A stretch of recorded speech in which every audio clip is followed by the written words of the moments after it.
Today is the 28th of December, 10 years ago, on this very moment, at this almost exact time, I was homeless. Everything in my life completely fell apart.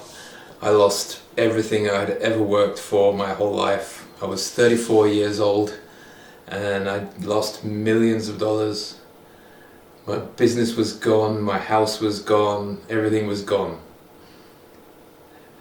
I had no way to stay in my home country, which is England. I lived in London my whole life and I didn't know what to do, so I got in my car. Lucky I still had my car at that time, and I left my homeland and started a new life. It was a cold night that day. I left England on the ferry and arrived in France in a massive storm. It was raining like crazy, freezing cold. I was absolutely knackered and I was about to drive for a whole day to get to Spain. So I found somewhere to pull over and go to sleep. Slept in the car. I was like, well, this is my life now. I live in my car. What the fuck? How did I end up here? But I woke up the next morning, started the drive down all the way through France in this brutal storm that was rain when it was on the lower ground, but as I got to the Pyrenees, the rain turned to a massive blizzard and I got stuck on top of the Pyrenees mountains in a storm that lasted over 6 hours. I thought I was going to die on the top of this mountain, but I had nothing to lose then anyway, so I was like, if I die, I die, whatever. Yeah. So what do I have to lose now? So I sat there, freezing on top of this mountain, waiting for the storm to finish so that I could continue the journey. There were hundreds of people also stuck on the road. We eventually got diverted down through some tunnels under the mountains and I arrived in Spain. It was middle of the night by the time I got there. It was minus 10 degrees on top of the mountains and I drove downhill into Barcelona and I thought, if I'm going to live in my car, then England, I'll freeze to death. So I decided the easiest place that I could still get to was Spain. So I arrived in Barcelona. It was by the time I got there, it was 2 o'clock in the morning. I had no option but to just find somewhere to park and fell asleep in the car again. And I remember like 4 o'clock in the morning, it was banging on my door.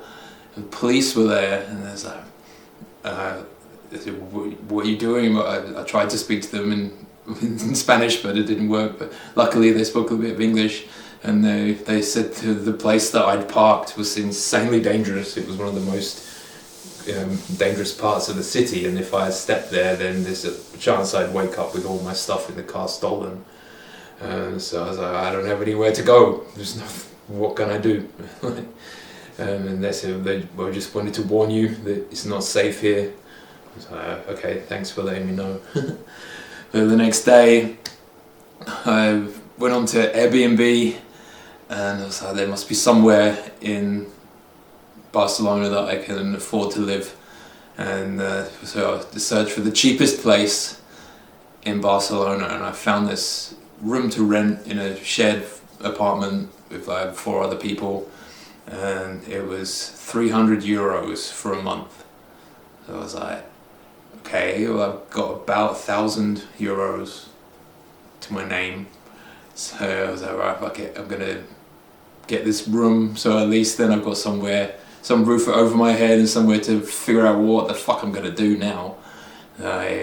You don't expect to have to figure these things out when you're 34, but there I was alone in Spain, couldn't speak any Spanish. I literally just downloaded the Duolingo app and I'd done like one lesson So I'm in this apartment. I'm in a room that's smaller than my toilet now, in a bunk bed, a little desk underneath the bunk bed, and I just sat there and I was like, how am I gonna get out of this situation?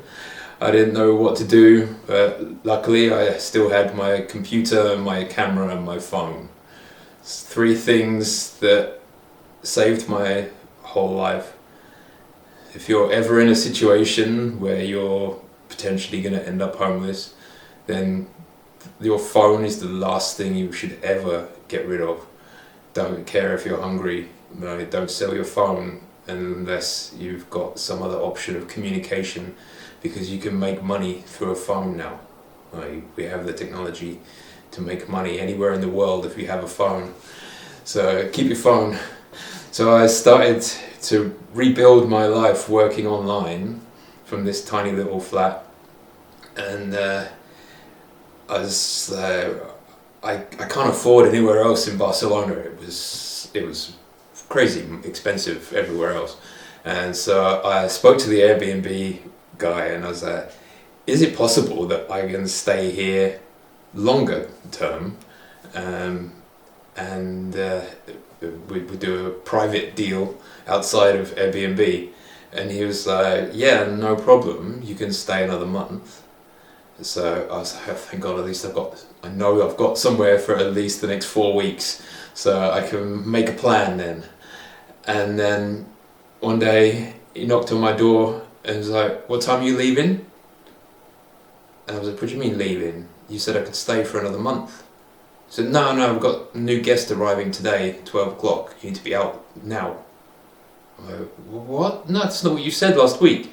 So he kicked me out, and I was, for fuck's sake, again, I'm now looking for another place, and I went on to Airbnb again. The next cheapest one was 500 euros, and I was like, it's all my money now. I didn't have any choice at the time, so I got this second Airbnb apartment, 500 euros, and again it was a tiny place. I could barely fit myself in the room. It was a single bed, but I had a whole car full of stuff that I'd managed to salvage from England. So I got this tiny little room, and I didn't have space for everything, so I left my bike outside, chained up, and that lasted about 5 minutes before it was stolen. So then I lost my only form of transport other than the car, and you can't really drive around Barcelona very much. So I was completely fucked. I was renting other Airbnbs occasionally for 1 or 2 nights to try different places that I could potentially live.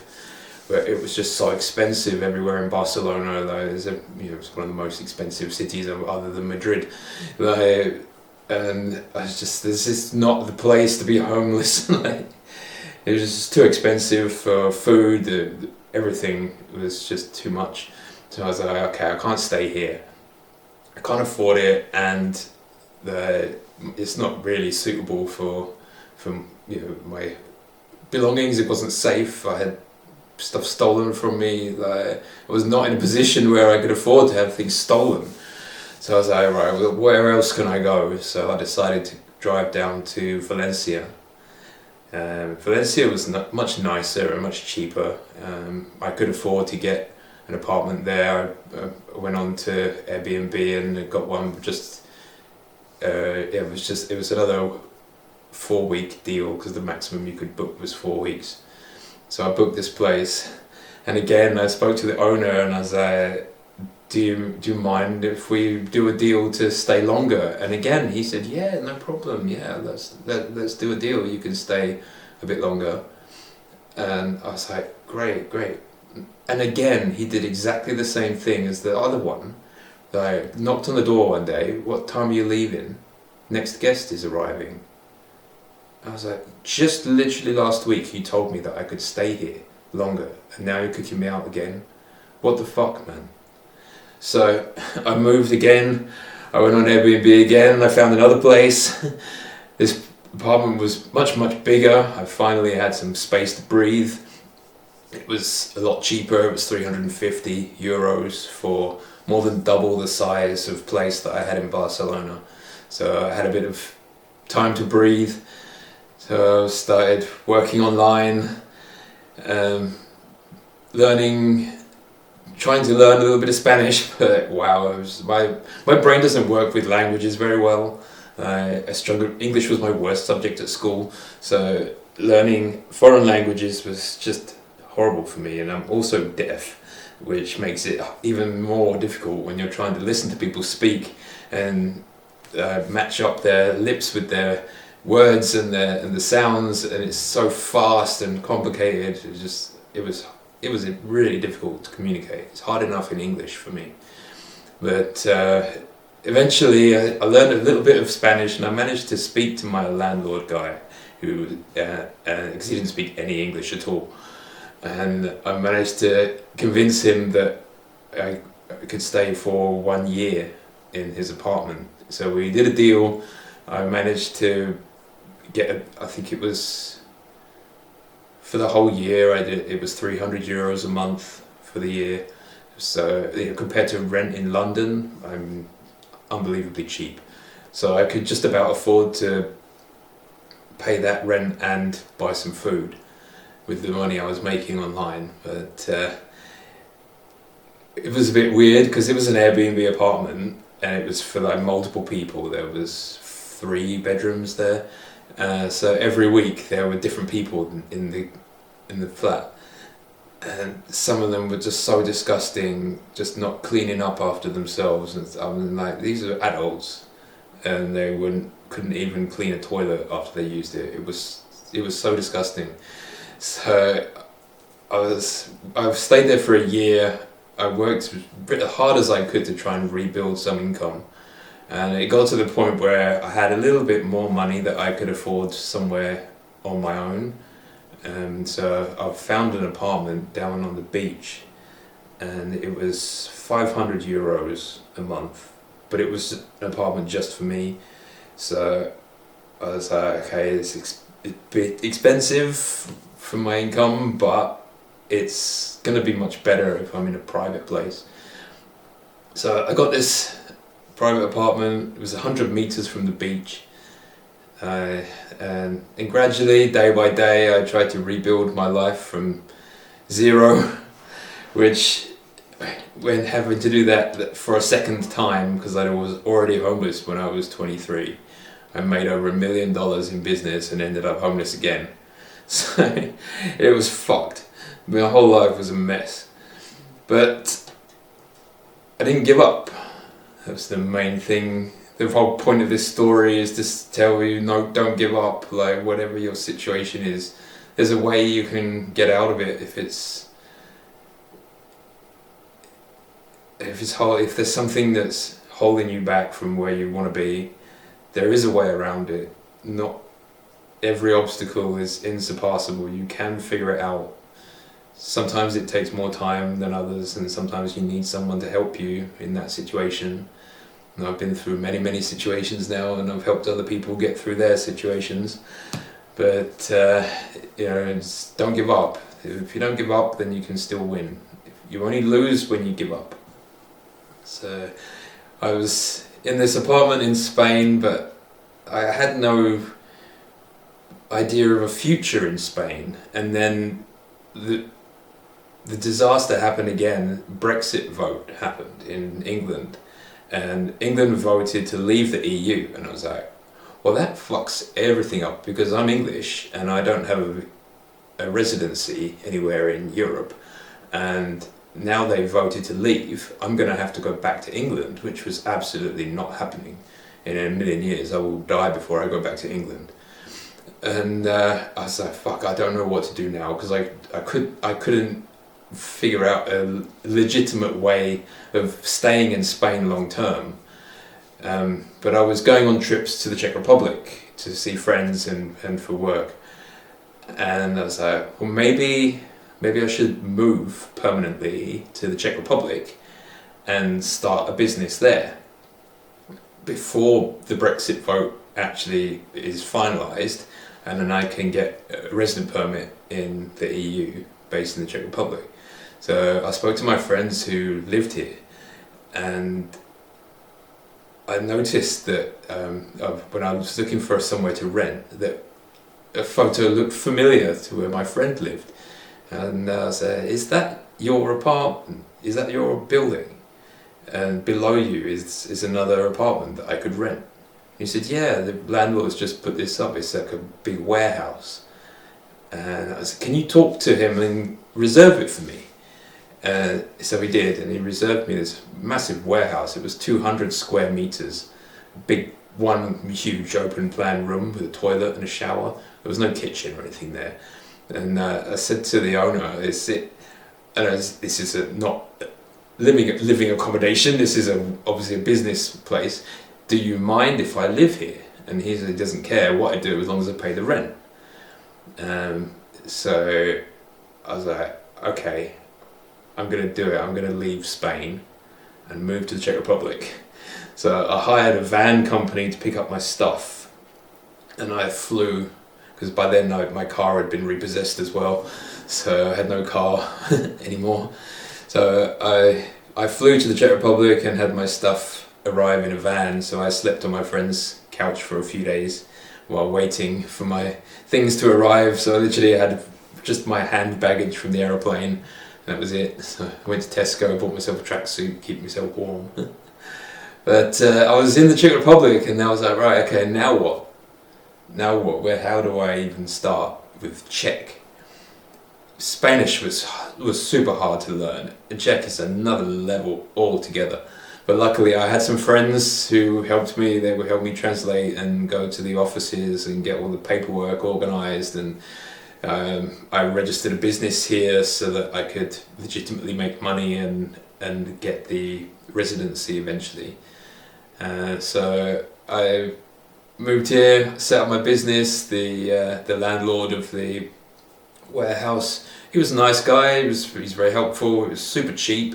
It was £450 a month rent for 200 square meters, compared to my place in London, my business in London that went bankrupt. My landlord wanted £4,500 a month rent for 150 square meters.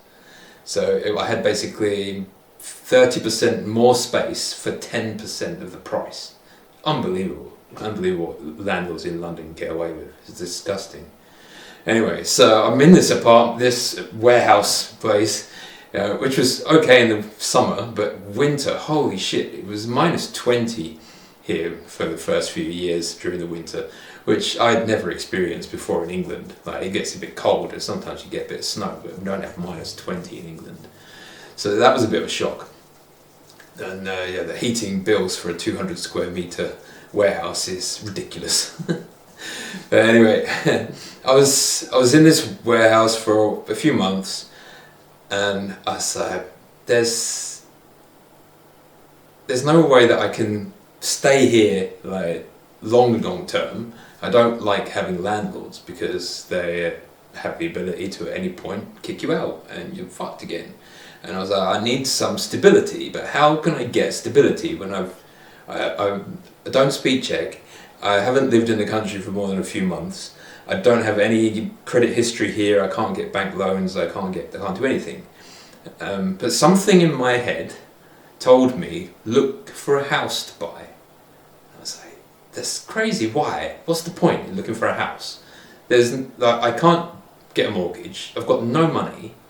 Why look for a house? But this voice just kept getting louder in my head, look for a house. So I looked on property websites in Prague, insane money, and I was like, just no way, it's not even remotely possible. Not unless I win the lottery, but that's just, I can't just hope that I'm going to win the lottery. I didn't make anywhere near enough money to even consider buying somewhere in Prague. So I was like, nah, it's not worth it. Keep looking. This voice just kept telling me to keep looking, and I was like, it's just a waste of time. But I did it anyway, I just kept looking. And I was like, what happens if I go 50 kilometers outside of Prague? And so I went on this property website, sreality.cz, and I just looked for the cheapest property in the Czech Republic that was within 50 kilometers, which is about 1 hour drive of Prague. I was like, that's close enough that if I was to live out there, that I could still drive to Prague and do things I need to do, but it's, you know, it's far enough away that hopefully the prices will be better. And I found this house that I'm in right now. And it was £20,000.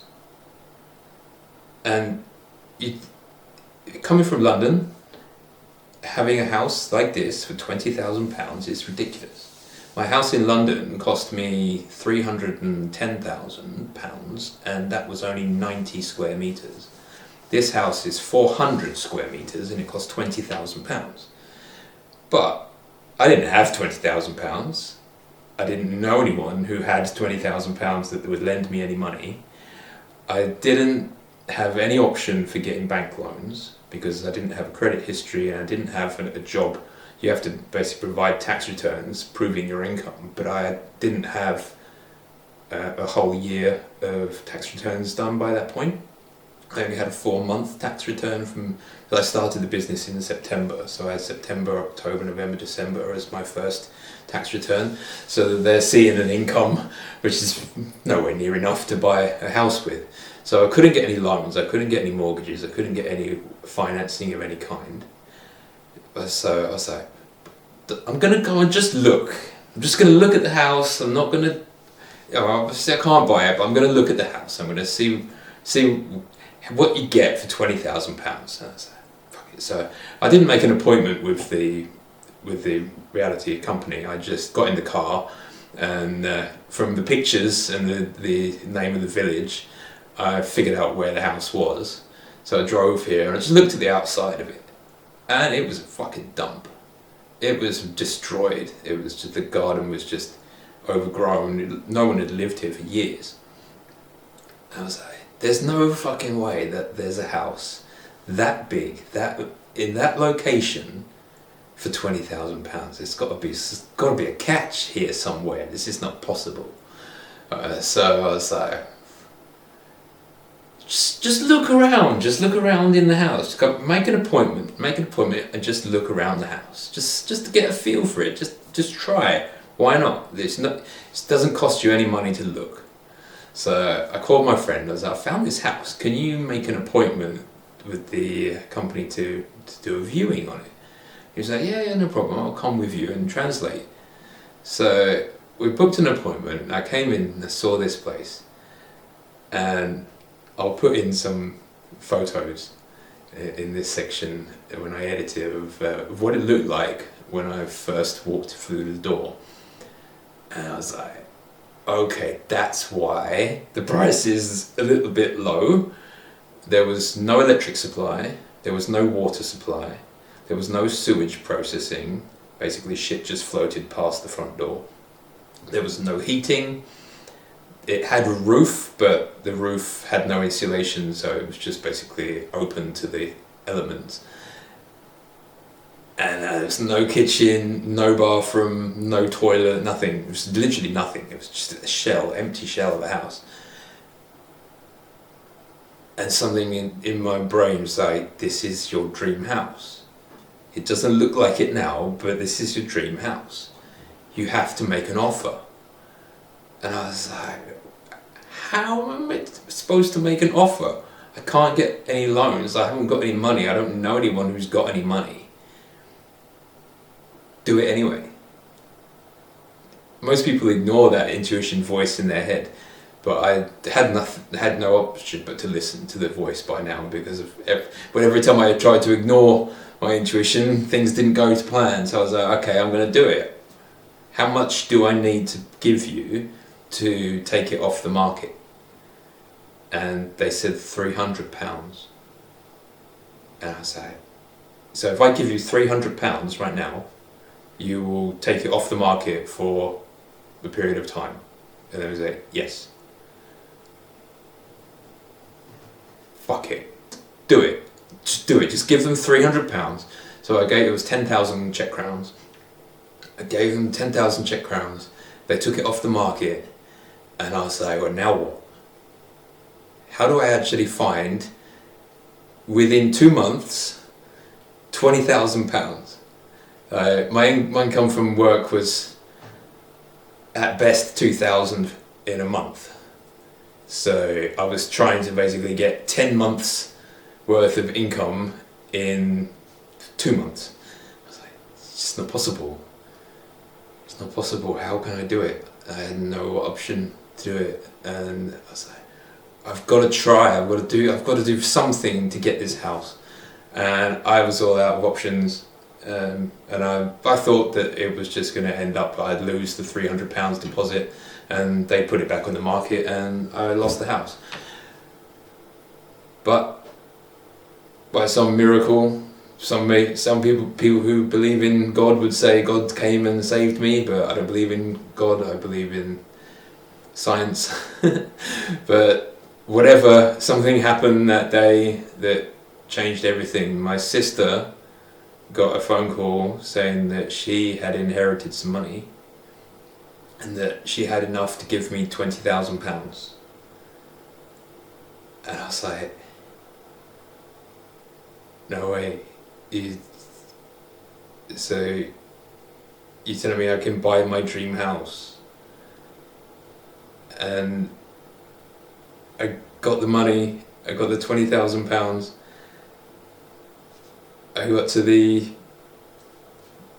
reality agency, I said, I've got the money, and they said, yeah, we made a mistake. It's actually 25,000 or something. It was, I was a little bit short. I was 60,000 crowns short, £2,000 short on how much they wanted for the flat, for their house. So although I had the money I thought that I needed, it wasn't quite enough, because the offer that I made was for 500,000. They wanted 550,000. So I was like, fuck, can you give me a little bit more time, and I'll give you the 500,000 right now, but in 2 months I'll give you the next 50,000. And they said, yes, we'll accept that, but you won't get the keys and the land registry change until you make the second payment. I was like, no problem, I'll do it. So I saved up the money, I finally made the payment. I had this house, it was in my name, I had the keys, I had nothing, no water, no toilet, nothing, absolutely nothing. So I was like, okay, great, so I've got now this disgusting, beaten up shell of a house with no facilities whatsoever. What am I going to do now? It was a 40-minute drive from this house to where I was living in Prague. So I was like, okay, what I'll do, I'll keep the place in Prague, and I will basically work for 3 or 4 days, try and make some money, and then come here for the weekend and do what work I could with what money I had made that week, and just keep doing that as long as possible until the house was habitable, and then leave Prague and move in. That was the plan. But again, there was other plans in the universe for me other than what I wanted to happen. The landlord in Prague was like, right, I'm selling the building, you've got to move out now. And I was like, but my contract says you have to give me 6 months notice. Yeah, well, we're selling the building, the new people want you out. I was like, it's January, it's -20. I have nowhere to go. I can't afford to pay a deposit and get a new place in Prague. I'm supposed to have 6 months notice to leave here. Yeah, well, we'll just cut off the water and the electric. Fuck you, basically, they said. So I had a choice.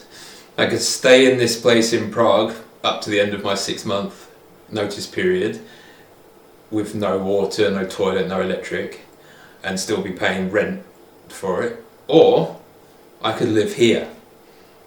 with nothing, no electric, no heating, no nothing. I just had a toilet. I did have water. I had cold water and a toilet, and I moved in. Left Prague on the 30th of January in a snowstorm again, and again I'm homeless because the landlord evicted me. And I was just like, what the fuck, man? The universe hates me. What have I done to be hated so much? And so I was here in this house, freezing to death. I mean, I had my dog, I had Mikey keep me warm, but I was screwed. I had no money. I still hadn't got enough of a credit history to borrow any money. My mum sent me a little bit of money to help with getting the plumbing installed, so at least I had running water. But I had an electrician come to do all the wiring, and he basically ran off with my money. And then I had another electrician who also stole my money, and then a third electrician stole my money. I was just like, what the fuck is this country full of criminals? All the builders and all the tradesmen that I booked ended up fucking screwing me and stealing my money. I was just like, what the hell? And then COVID came. Of all the things that were going wrong, the last thing I needed was a global pandemic and the whole world shut down. And I'm in a house with no electric and no heating and nothing. And I was just like, what more do you want to fucking give me? Like, really? So we're in COVID lockdown. We're 1.5 years and I've still got no power and no heating. And then obviously during that time no one would come here because you weren't allowed to travel. So I couldn't get electricians or builders or anyone to do anything. So I did what I could myself, rebuilding things as I made a bit of money. As now I wasn't spending money on rent anymore, so the money that I did have to spend on rent I could spend on stuff for the house. And day by day, bit by bit, I rebuilt this place from the ground up, designing every aspect of it to be my dream house. And 4 years I had no electric.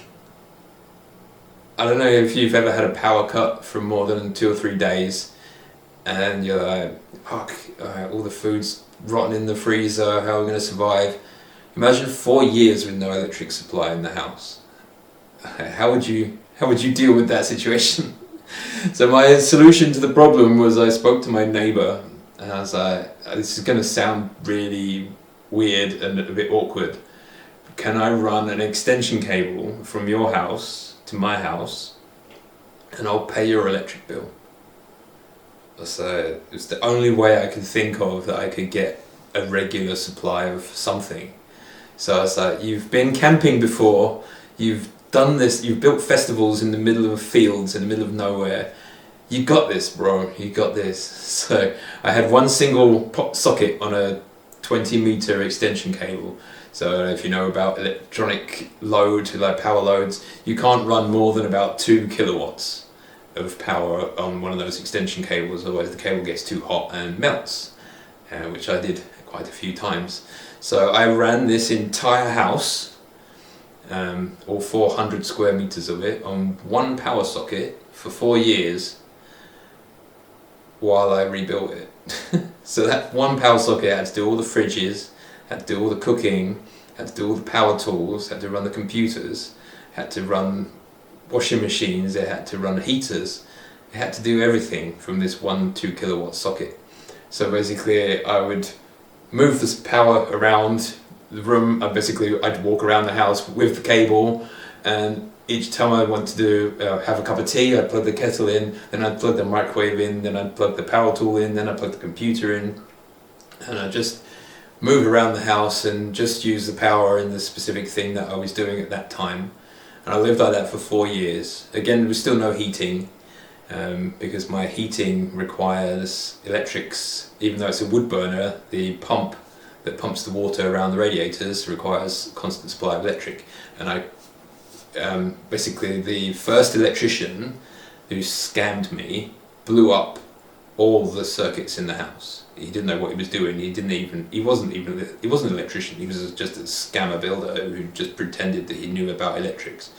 So he fried the pump, he fried the boiler, he fried all the lights, he fried the entire house basically. So I was back to not having any way of heating the place, and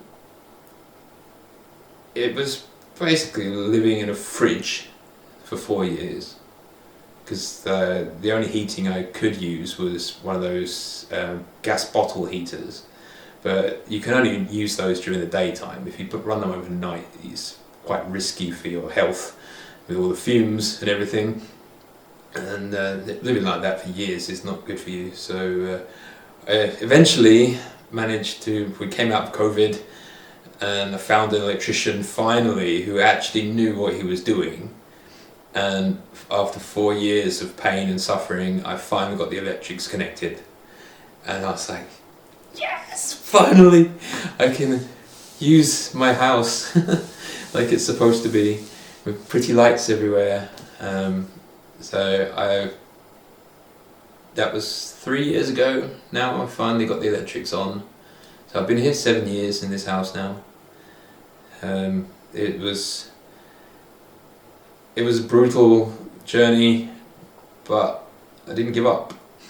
And if you're in a situation that you're struggling through right now and you think there's no way out, maybe there is a way out, but you just haven't found it yet. Just keep looking. Just keep looking. There's a way. There's a way for everything. If you have faith in, if you want to believe in a God, you have faith in your God, or believe in your higher mind or the universe or whatever you want to put some faith into that you can't see yet. But you have to believe in the unseen. You believe that things can be better for you in the future. And if you take action every day to take one step closer to where you want to go, then eventually you can get there. It may take you 6 months, it may take you 6 years, it may take you 20 years. I saw this house in a vision 22 years ago, and now I live in it. It's the reason I started my company in London I used to run an electronics company designing LED lighting, because there was no way to build the house that I wanted with the technology that was available. So I built an electronics company to design the lighting fixtures that I wanted.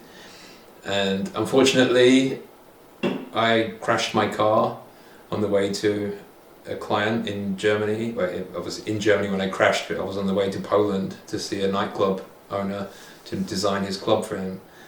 And I crashed my car, and that 1 second, bang, that's it, game over. My neck was busted, I couldn't walk for 3 months, I couldn't work, couldn't make any money, I lost 90% of my income, and that was the catalyst that ended up me being homeless and bankrupt, because I just couldn't keep up the expenses of running an electronics company with no income. And so you never know what 1 second lack of concentration when you're driving can either kill you, or I don't know if it's worse to just die or if it's worse to end up homeless. At least I'm able to rebuild slowly. It took me 10 years, but I'm now in a position where I can live comfortably and help other people now, whereas I was so stuck for so many years, just not knowing where I was going to get the next meal from. It's not a good way to live, but it's a way to live. And sometimes you just have to get through these struggles in whatever way you can. You know, sometimes life throws you challenges that you just can't see a way out of at the time, but perseverance and faith can get you through anything. If you want it bad enough, then find some way out. Find some way through what you're getting, you know, all these problems that are getting thrown at you, and you don't know where to go, you don't know how to deal with it. But there is a way, I want to help people who have these kind of struggles in life to not lose hope. Hope is the only thing you have in that situation. Once you lose that, then it's game over. That's why people kill themselves, because they lose hope. There is possible change. There is something that you can do that maybe may come to you in a strange voice in your head that you think, that's just crazy, I'm not listening to that. But maybe you should listen to that little voice in your head. Maybe that little voice is trying to help you. The voice might say something crazy to you. It might be unimaginable that you could do that thing that the voice is telling you to do, like go and look at a house. Well, how? I've got no money. Don't think about the how. Think about what you want and why you want it, and the how will kind of work itself out in some way if you trust your vision enough that you're willing to say yes to something that is so uncertain. That moment, that one decision built purely on faith. There was no way that I could have figured out that my sister would randomly inherit some money and then give it to me. She could have inherited the money and not given me any of it. But I still put down that offer on the house anyway, even with no possibility of a way that I could think of that it would actually work. But it worked. I'm not saying that that's going to work for everybody, but if you don't try, you'll never know. You've got to sometimes take a massive risk, and that massive risk may pay off, it may not. I took a massive risk starting my electronics company. I was doing really well. I had clients like Nike, Nintendo. I was on TV designing things for the Gadget Show. I worked for some private members clubs in Mayfair. I did shows all over the world. One New Year's Eve, my lights were in 8 different parties on 4 different continents all over the world on the same day. It was amazing. And if I'd have listened to that, there's 2 voices in my head. There's one voice that says, yeah, go for it, go on, chase your dreams, make it, you're gonna be successful, just give it a try. And there's the other voice in my head that says, that's a stupid idea, don't do that, you'll fail, you're just a loser, you're never gonna get anywhere, why bother, just give up, what's the point in chasing your dreams? Who are you to build an electronics company? You don't know anything about electronics. What have you got to show the world? You're not Steve Jobs, and you have to make a choice. Which voice do you listen to? I choose to listen to the voice that's giving me hope and dreams, rather than the much louder voice saying that I'm not good enough. My dad told me he wished that I was dead and made me homeless the first time. I might make a video about that at some point, but when your own father doesn't give one single fuck about you, you have no choice but to make it on your own. I'm 44 now. I have no desire to have children. I don't think even if at some point in the future I was in a committed relationship, I wouldn't have a child, I don't think, after the trauma that I experienced from my own dad. But yeah, that's a different video anyway. So yeah, I now live in this amazing house. It's a hotel. It's designed to be an expression of my inner soul. It's bright and colourful and hopeful and joyful and magical. Like life is supposed to be, not full of fear and hate and guilt and shame and all these nasty, horrible emotions that everyone is forcing on other people. This world is so nasty and spiteful. I was just bullied my entire life for looking and sounding different to the people around me. Made to feel worthless even by my own father. What kind of world have we built that people are just so nasty to each other? It doesn't have to be that way. So this place is built as a a vision of a better world, of a nicer world, a kinder world where joy and excitement and happiness are the default activities and feelings of people, rather than the hate and fear and shame and guilt that everyone else seems to wallow in non-stop. We have a choice to be better. You're not an autonomous robot just spouting out whatever was taught to you by your parents and their parents and their parents. You have a choice to stop generational trauma. You have a chance to change your life no matter where you come from. If you're homeless, you can change your life. If you're abused, you can find a way to go through that. If you're in depression, or if you suffer from anxiety and all these other horrible conditions that people suffer with every day, there's a better way to live. Being homeless kind of pushed me to find a new path that was totally different to what everyone else around me was doing and what everyone expected me to do. I was top student in school for science. I went to one of the best universities in the world to study chemistry. My idea was that I was going to work in the pharmaceutical industry and end suffering, help people with their diseases and things. But life had different plans for me. I learned information about the pharmaceutical industry that I didn't like. I went into that industry because I wanted to help people. The point of this YouTube channel is to help people through the stories of how I've overcome difficulties in the past.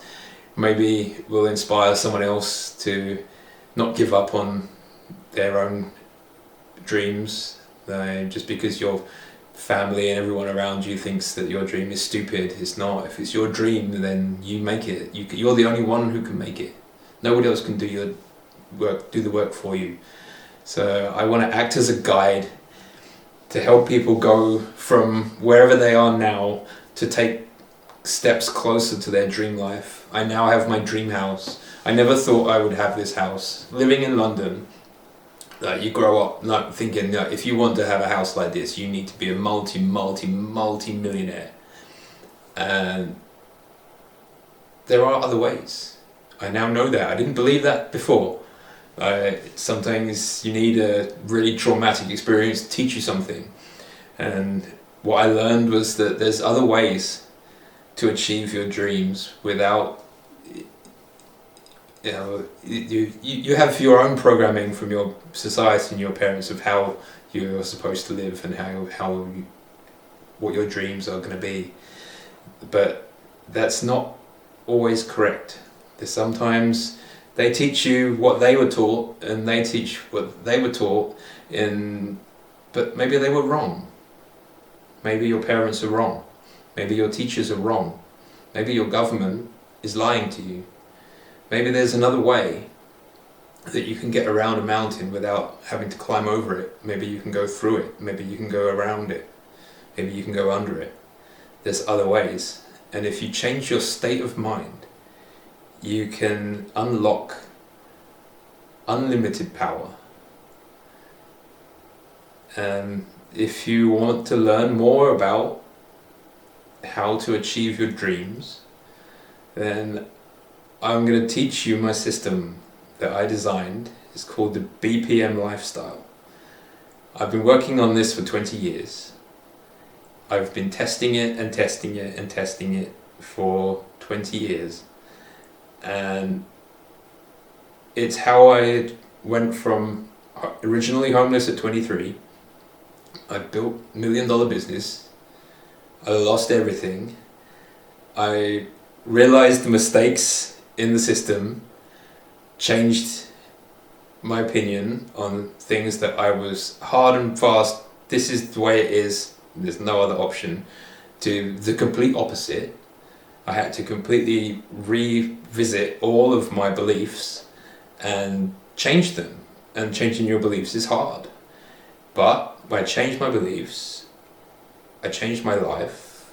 My health improved to a point where I didn't even dream of being possible, because I stopped listening to doctors telling me that my conditions were incurable. I would live like this forever. I would always be in pain every single day. I didn't want to live like that. But doctors gave me no solution until I figured it out myself. And the BPM lifestyle fixes everything in your mental health. But I can't say it fixes everything. It improves your mental health. It improves your physical health. It reduces the risk of chronic diseases. It's not going to cure all ailments. Not everything can be cured by the system, but it can put you in a much better position, so that when you encounter something like being homeless, or some kind of illness, or some kind of accident, or whatever struggle that life throws at you, this system will enable you to figure out a way around it, or at least lessen the impact of it. Generally, it will reduce chronic pain, reduce chronic disease, and improve your quality of life. And when you're in that position where your mental health is better, your physical health is better, your income is better, your quality of life is better, you're in a position now where I am, where I can help other people to also heal themselves, heal their situations, whatever they're dealing with. There's some other way that if you describe your issue with someone, they can help change your mindset about the issue and give you tools that you can use to rebuild your internal mind structure. Your mindset is the first step in any process of changing your life. You have to understand that what you've been told in your life may not be true, and undoing that programming is hard. It's a long painful journey, but when you get to the other side, when you've unlearned all of the nonsense bullshit from society and you actually unlock your true potential, then building your dream house becomes possible, building your dream life becomes possible, building your dream relationship is still pending. Maybe my boyfriend is watching this video right now, and this is the video that connects us in the future. But for now, I'm happy in my lifestyle. I do what I want when I want, and I help other people to improve their lives. And I couldn't do any of this if I didn't end up homeless. So when you look back on your life and you think, fuck, being homeless shit is really fucking shit. It's not a place that I ever would recommend someone go. But when you're there, you learn really fucking hard lessons. And that struggle changes you. And it can either break you completely, which it does in a lot of cases. It's very sad to see. So many homeless people just end up on the streets their whole lives, just addicted to drugs, because fucking hell, if you're living on the street, I'd be on drugs all day. But life doesn't have to be this way. There's more than enough money for everyone to have an amazing life. There's more than enough resources on earth that no one should ever be hungry. But we've given the control of those resources to greedy psychopaths. And people suffer unimaginable pain for no fucking reason other than the choices that people are forced to make. So I want to encourage people to try and see something from a different point of view. Not the point of view that you're expected to have by society. Change, like when you walk past a homeless person, that could be you next week. It really could. One microsecond change in your life and you could end up homeless, and yet people walk past them and just stare at them and sometimes even attack them just because they're in a worse situation than you are. When I lived in Valencia, I used to make food and take them out to the homeless people on the streets. But it's possible to make changes. If you don't let it get too far gone, then it's obviously easier to repair. Once you're on the streets and addicted to heroin, then it is really hard to get out of that situation. But you don't have to be homeless to make positive changes in your life. If there's something you're struggling with right now, just keep going. There's a way around that mountain. So just have to not give up, believe in a higher power, whether that's a God that you believe in or whether it's your own mind, your higher mind. You have a subconscious mind, you have a higher mind, and you have your physical body.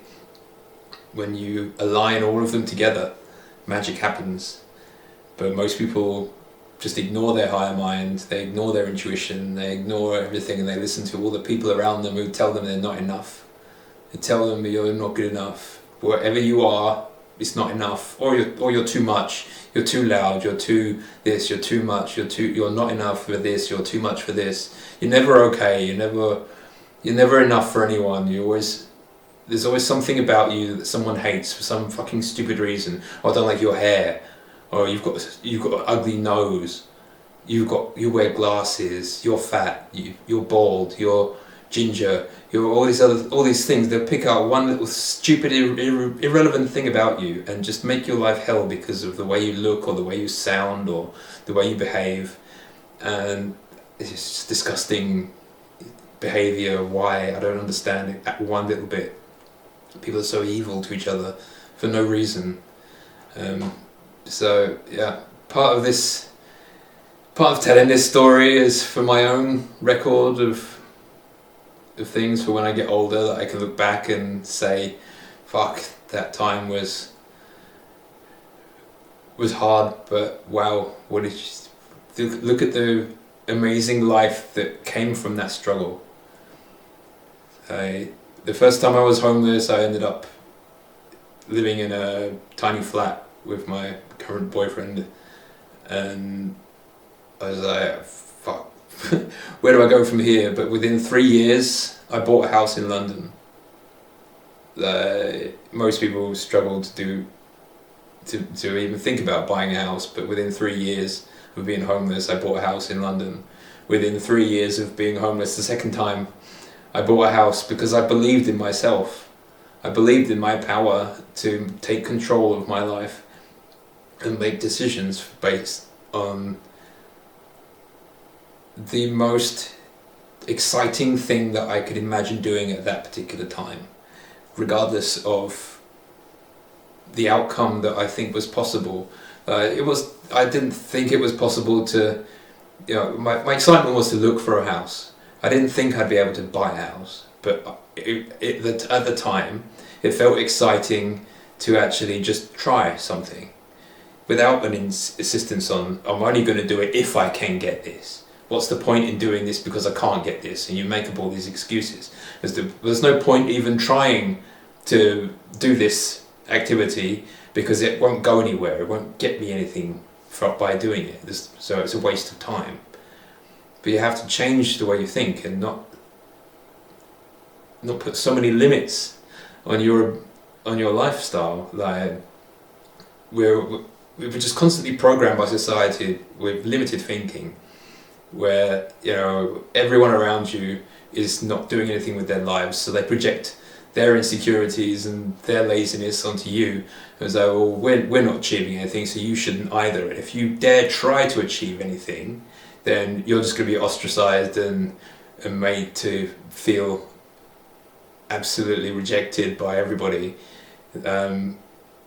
What kind of society is that? Surely we should help each other. Isn't that what life is about? Helping other people to be better versions of themselves and helping you to be better versions of you. that support your family. I couldn't even contemplate the idea of telling, if I had a son, to tell him that I wished he was dead and make him homeless. There's nothing he could do that would make me want to say that to him.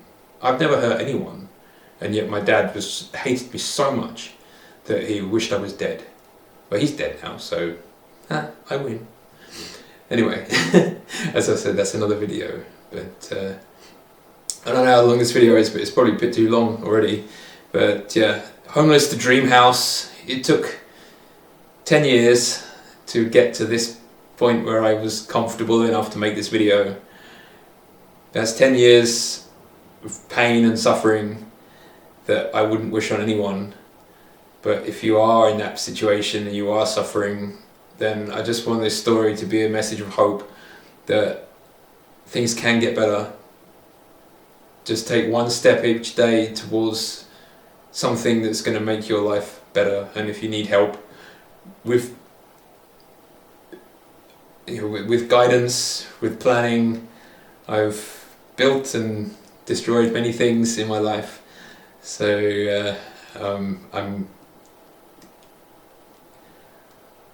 I want to be useful in some way. My knowledge, 44 years, I wanted to try and help other people in situations that I've been through to not give up. So all I can say is, if you need advice and you've got any questions, drop them in the video comments below. Subscribe if you want to know more about the BPM lifestyle system that can change your life. I guarantee 100% that if you follow the BPM lifestyle, you will, guaranteed, for free, improve your quality of life. It's not easy by any stretch of the imagination, but you can do it. You can change your life. You can be in a completely different place next year to where you are now if you really want to be. But you have to take control of your own destiny. Nobody can do it for you. People can guide you. People can guide you up the mountain. They can guide you through the cave.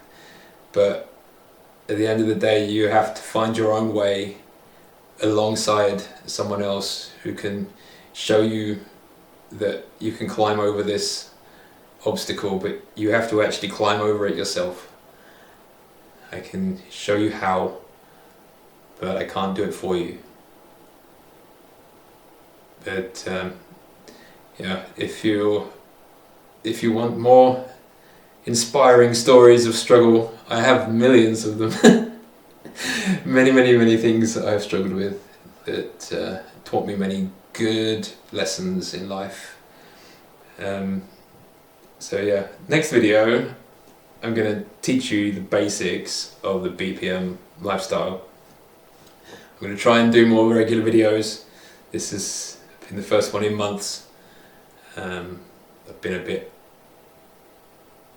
struggling a bit mentally with the last few months with injuries and falling down the stairs, so I haven't been focusing much on YouTube. But I wanted to make this video today because today is the 10-year anniversary of that day driving through France in the storm. But the storm lasted 10 years. It's a long storm, but I survived the storm and I'm stronger now than I've ever been. And I'm now in a position where I can help other people get through their storm. So if you're still here, big respect for putting up with my rambling for so long.